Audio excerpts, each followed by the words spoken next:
This week on The Travel Detective, it's got one of the most beautiful views of the Adriatic Sea, complete with a rich history, both for scholars of the past and current streamers.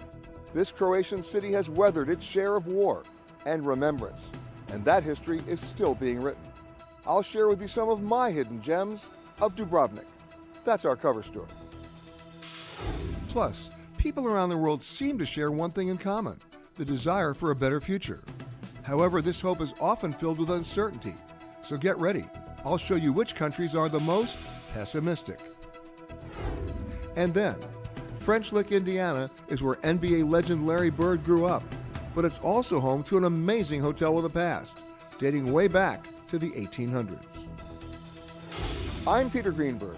All that and more on this edition of The Travel Detective.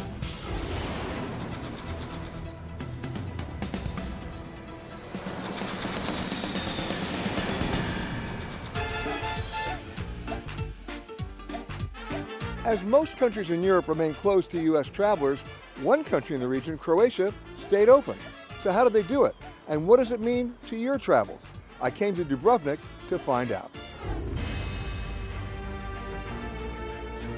If you traveled to Dubrovnik in the recent past, you could have joined as many as 9,000 other visitors on any given day. The streets of the old city were shoulder to shoulder, with travelers having just flown in from all across Europe, or streaming into Dubrovnik from numbers of cruise ships that arrived at the same time. Over-tourism was hurting this magical city. But then came the pandemic. The airlines fled. Cruise ships disappeared. But Dubrovnik, as well as Croatia itself, remained open to foreigners. For those who made it here, they were greeted by a quiet, tranquil Dubrovnik. And then as Croatia became one of the first countries in Europe to loosen its pandemic restrictions, Dubrovnik Mayor Mato Frankovic moved to welcome the return of visitors in larger numbers. But he also took strides to prevent over-tourism. Tourism, we cannot let it just happen. We need to manage it. And you've limited it to no more than 2 cruise ships in the port on any one day at any one time. On any one day at any one time. So people really can breathe. People, when they come, could breathe, could see, could enjoy, could taste. Dubrovnik is really ready for that. But first, a sense of place and a little history. Dubrovnik is located in southern Croatia and bordered by 5 countries, and across the Adriatic from Italy. It has a relatively small population of just 42,000 people, but it's the old city, listed as a UNESCO World Heritage Site, that keeps the visitors coming. At first glance, it looks like the backlot of a movie set, but it's a real, living, breathing city that took centuries to build, and where no more than 1,000 people still live today within the walls. In fact, the walls were built as a defensive system against invaders surrounding the entire old city. They run about 1.25 miles in length. They're as high as 80 feet tall and as much as 20 feet thick. They were built between the 11th and the 15th century and remain the best preserved and biggest city walls in Europe. They survived the earthquake of 1667, though that killed 1/3 of the population and demolished almost everything inside. Still, the walls stood tall. The walls held up even during the 1991 Croatian War of Independence from Yugoslavia. The city sustained severe damage, but the city survived. You can see the careful restoration in the difference on the rooftops, from the original to a close match in the refurbishment. Inside the city walls is a never-ending discovery of history and culture. Limestone streets and tiny alleyways. There are hidden passageways, no signs in sight, that takes you to a place where you can take in views of the sea.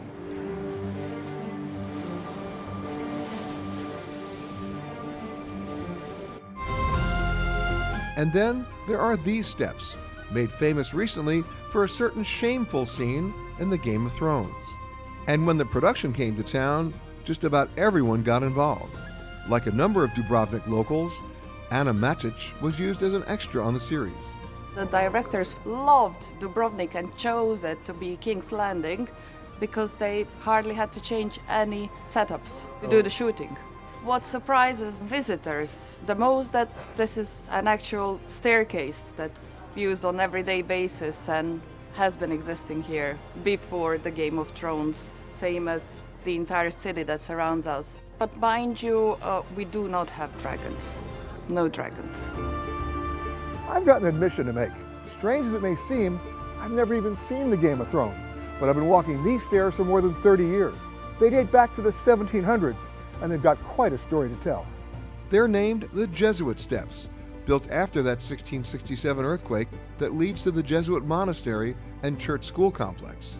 And the bottom of the stairs leads to another secret just off the main marketplace. And if you get here just before noon, an eerie sight begins to unfold. Pigeons start lining up. I mean, a lot of pigeons. They prepare. They know what to expect. And then, when the bell tower strikes 12, a man suddenly appears out of nowhere with a bucket of corn feed. He's done it for years, and there was someone else before him for decades. And if you ask nicely, you get to help feed the birds. But you do so at your own peril, as I learned. It's a massive attack from all fronts. Yikes!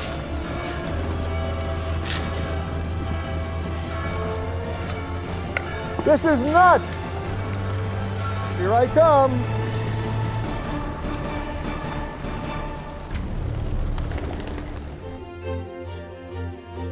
To recover from this, I needed a little altitude myself.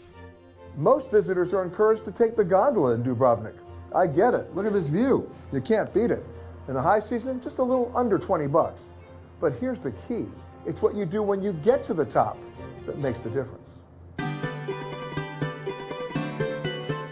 By far, it's the best view of the old city and nearby Lokrum Island, used by the locals as a summer getaway. But up here, it's a more expansive view of history. Just a short hike down the road from the gondola finds you here, looking out over the water, a bunker from the '91 war, and now look to my left. It's a trifecta: the city, the bunker, and Bosnia. Back at sea level, steps away from the gate to the old city, I met up with an old friend, Mark Thomas. He's lived here since 1998 and is the editor-in-chief at the Dubrovnik Times. With Mark, as with most locals, you don't follow the street signs. You count steps and make sudden turns to discover the real hidden gems. Wow, this is a view. It's not bad, eh? No, it's better than not bad. Wow. Yeah, this is the view that everybody who comes to Dubrovnik wants to see. Just up the road here, you've got the vast majority of the five-star hotels. Most of the people walk down from these five-star hotels directly past this view into the old city. They just want to go see the old city. Exactly. But there's actually another reason I come down here. That's right over here, look at this. It's called Lazaretti, and how appropriate for today's world. It was a building built for quarantines to keep viral diseases outside the city, possibly carried by sailors returning from the sea to trade in the port. So to be safe, they were kept here, not for 14 days, but longer, the true definition of quarantine. It comes from the 40 days quarantine, comes from the Italian or the Latin word, from quattro, for 40, for 40 days, that's how you get quarantine. And Lazaretti, in the Bible, Lazarus, with the lepers, from Lazarus it kind of blended into Lazaretto. So you guys were way ahead of your time. Yeah, I mean, this was in 1627. In fact, people think that the first quarantine in the world was in Dubrovnik. It wasn't, but the first decree, the first regulation, the first law on quarantine in the world was given by the Dubrovnik Republic. 1273, I think the date was. Don't hold me to that. I won't. Yes. And today, it's a culture and performance center that's easy to miss, especially from this angle. But if you don't know those stairs, you're never going to find them. No, exactly. I mean, the stairs, I don't know how many hundreds of thousands of tourists pass these stairs every year, every summer. And I don't know if 1%, not 1% walk down, yeah? But we did. We did, yeah. As we headed back into the old city, Mark was just getting started. Again, no street signs, just local knowledge. And where are you taking me? Got a little surprise for you. Well, how far is it? That's not far. All things come to he who waits. Or he who walks. Or he who walks on cobblestones. Just around the corner. All right. So we finally made it. Oh, wait a minute. What is this doing here? Wow. Want to shoot a few?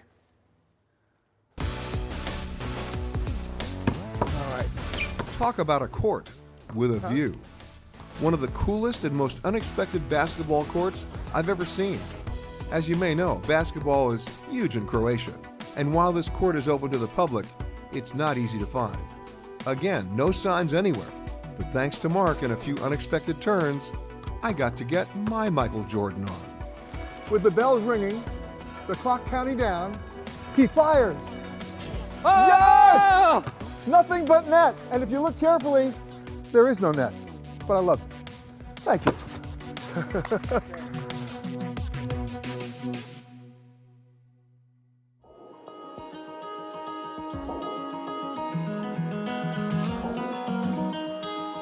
If all that basketball made you work up an appetite, and it will, just outside the city center, you'll find Popret.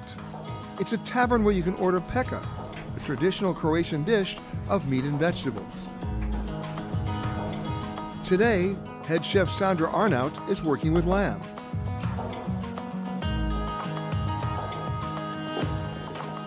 Though the ingredients can vary, what makes the meal is the method of cooking.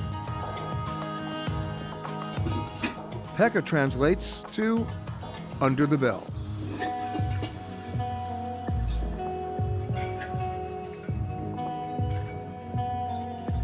As the dish cooks, the bell traps the steam from the oil, marinating your ingredients with the flavor of the oil. This method is 100 years old, and it takes some practice to perfect the amount of heat needed. You're also going to need to plan your day, because the cooking time can take as long as 3 hours. But when your meal comes out from under the bell, it's worth the wait.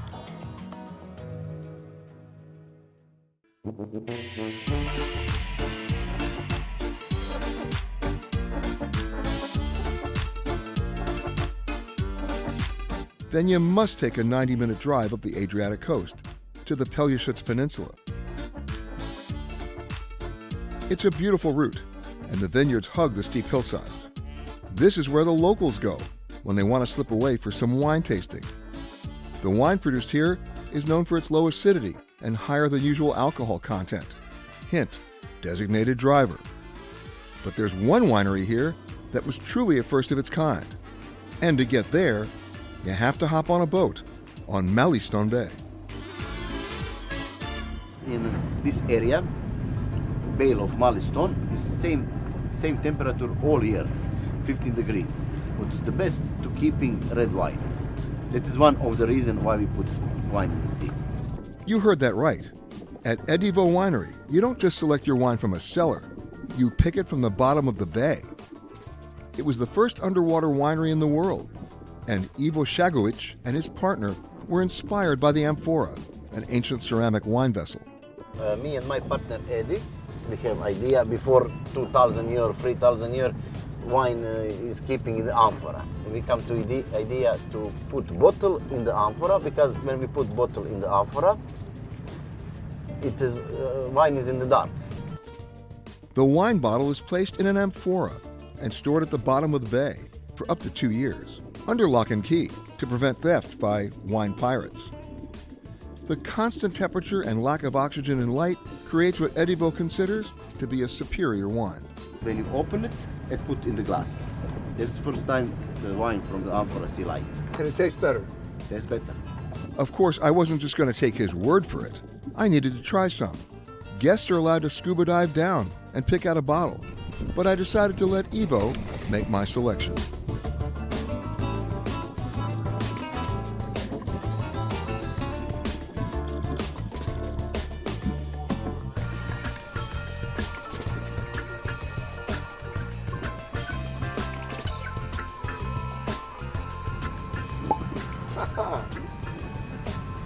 Oh, yeah. All right.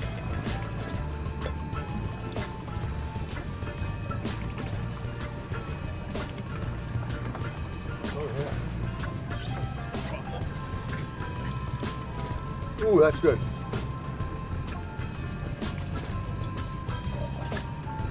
Give me some more. Give me some more.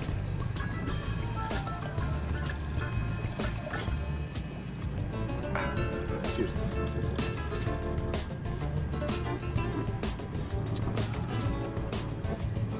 I've heard of a dive bar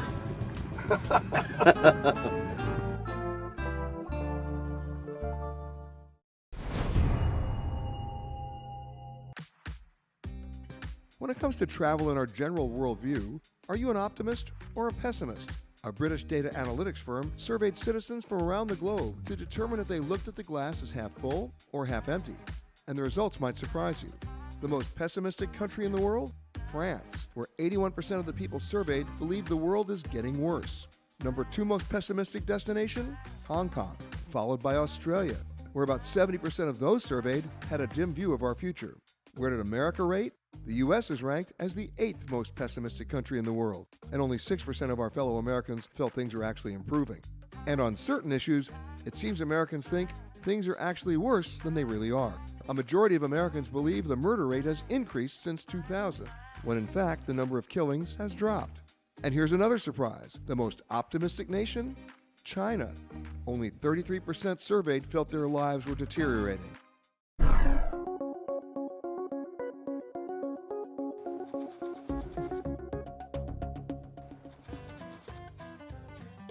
Most people have never heard of a place called French Lick, a small town of 1,800 that some would say is in the middle of nowhere, but is actually somewhere in southern Indiana. And for those who may have heard of French Lick, it's because they're basketball fans and they remember the NBA All-Star who grew up there, Larry Bird.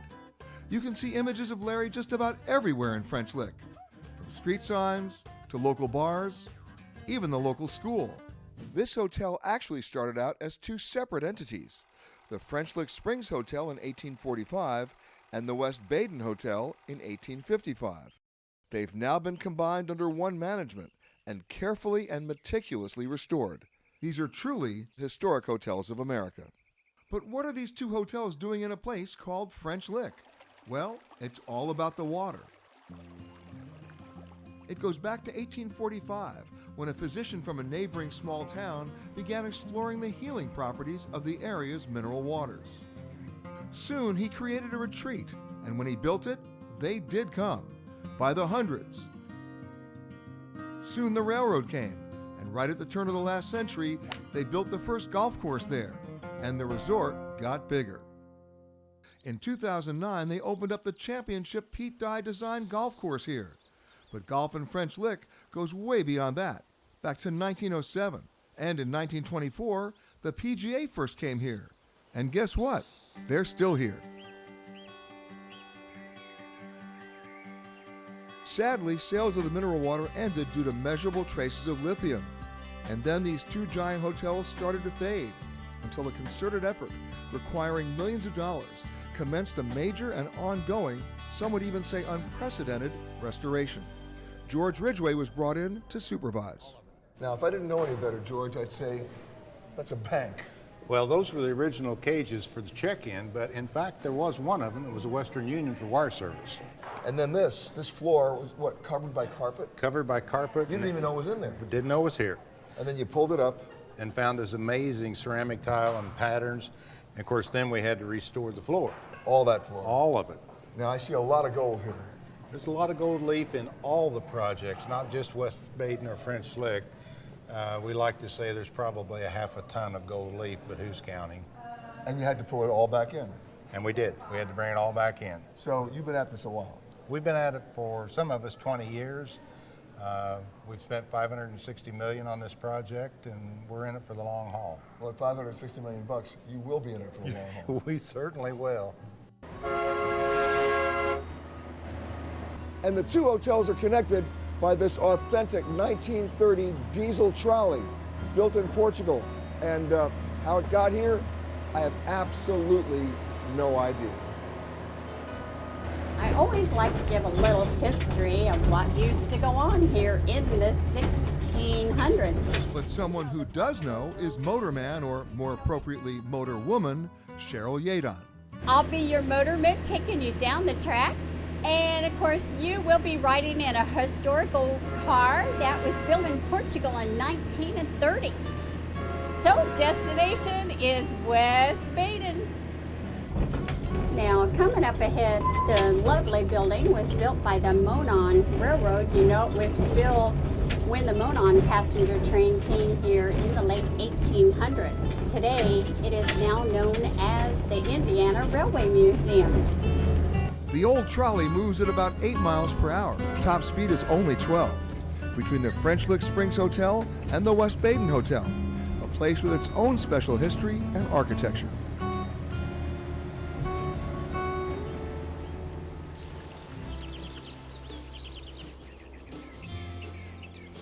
At the top of the hotel is a small room not open to the public and shrouded in mystery. It's more like being on the inside of a steel drum. It's only 16 feet in diameter with an aged wooden floor. That's where you'll find the Angels. 5 frescoes painted on the wall, 3 faded cherubs. No one knows who painted them or when. But one thing is clear. It all happened before 1915 when graffiti covered some of the painted surface. And below the Angels is where you're going to find a stunning, singular piece of architecture and design. So now where are we now, George? We're in the West Baden Hotel's domed atrium. Now, it's not an exaggeration to say this is big. This is big. It's 200 foot in diameter and 100-foot ceiling. Now, how big does that really mean?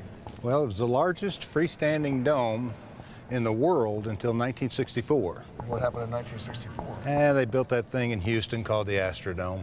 But as a hotel, this still holds the record. It still holds the record for a hotel. Now, we're right in the center. Dead center where you're standing. And I'm hearing echoes. You should. There's 27. You counted every one of them. I have. And what happens if I clap my hands? Try it. It's alive. It is alive. Wow. Amazing. Hello? It knows I'm here. It knows you're here. Oh, yeah. At one point, the work became so challenging that the hotel owners thought they might be better off tearing down the entire dome. But then, thanks to a dedicated preservation team, they rethought that idea and decided instead to totally restore the hotel. And they kept intact not only its history, but also its secrets. And in the process, the property qualified to be a member of the Historic Hotels of America. On these 3,000 acres here in French Lick, Indiana, the 2 hotels here represent 161 years of history. The architecture, the art, the space, and the stories. And the cool thing is, those stories still continue, because the folks here are finding out something new about these hotels just about every day.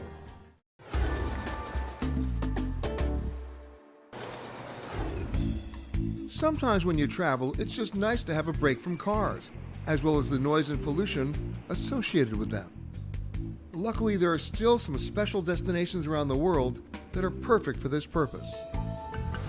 The old town of Fez in Morocco is the largest urban car-free area. It's composed of almost 10,000 streets, but no cars. Its medieval alleys are so narrow that cars just can't pass. That doesn't seem to upset the locals, who simply opt for donkeys. So if you get lost there, don't count on Uber. Cars are also not allowed in Fire Island in New York. Instead, people get around by foot or bike, enjoying the island's 32 miles of coastline, almost all pollution-free. Mackinac Island in Michigan is another car-free destination in the U.S. Well, almost car-free. With the exception of a few service vehicles, cars are illegal. Mackinac Island hasn't changed much since the Victorian era, and people still travel by horse-driven carriages, while local stores sell fudge, and a lot of it, based on 19th century recipes. The Greek island of Hydra also joins the list of car-free destinations. And it's accessible by boat from Athens. Finally, just a short ferry ride from Istanbul, the Princess Islands also provide a car-free experience. In fact, the only mode of transportation on the islands until recently was by bicycle or horse-drawn carriage. That changed in 2020, after a public outcry effectively replaced the horses with electric-powered minibuses.